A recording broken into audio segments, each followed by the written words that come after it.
Koperasi Kuta Mimba bekerja sama dengan Lembaga Diklat Profesi Koperasi Jasa Keuangan LDP KJK Bali Sertif menggelar pendidikan dan pelatihan peningkatan kapasitas sumber daya manusia Koperasi Kuta Mimba. Kegiatan yang berlangsung selama 2 hari ini diharapkan dapat meningkatkan daya saing Koperasi Kuta Mimba. Pendidikan dan pelatihan peningkatan kapasitas SDM Koperasi Kuta Mimba digelar secara swadaya menggunakan dana pendidikan Koperasi Kuta Mimba. Diklat diharapkan dapat meningkatkan pengetahuan pengurus, pengawas manajemen, dan anggota koperasi tentang perkoperasian, sehingga ke depan Koperasi Kuta Mimba dapat lebih berkembang, memiliki daya saing, dan menjadi koperasi terbesar di Bali.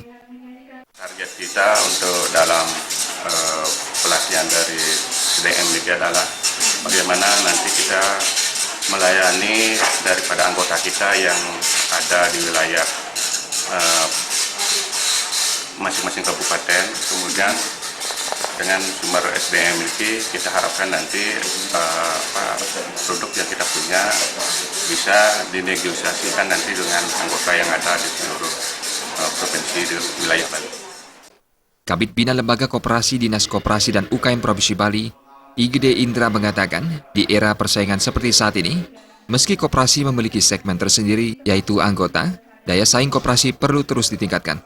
Karena selama ini yang menjadi kendala utama perkoperasian adalah SDM dan permodalan, sehingga Indra berharap koperasi lain juga melakukan kegiatan serupa dalam upaya peningkatan kualitas SDM.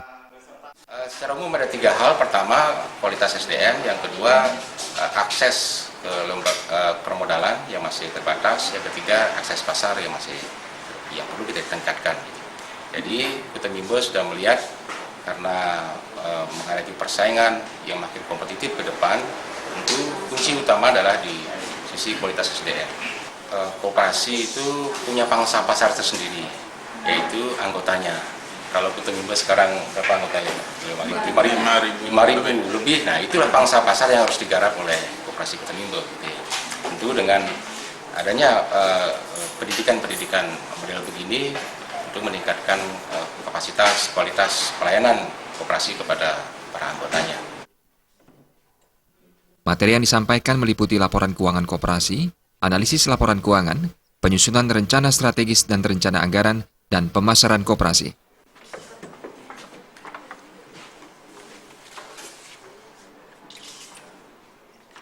Pada kesempatan tersebut juga dilakukan penandatanganan MOU dengan PT Jam Krida Bali Mandara terkait penjaminan pinjaman.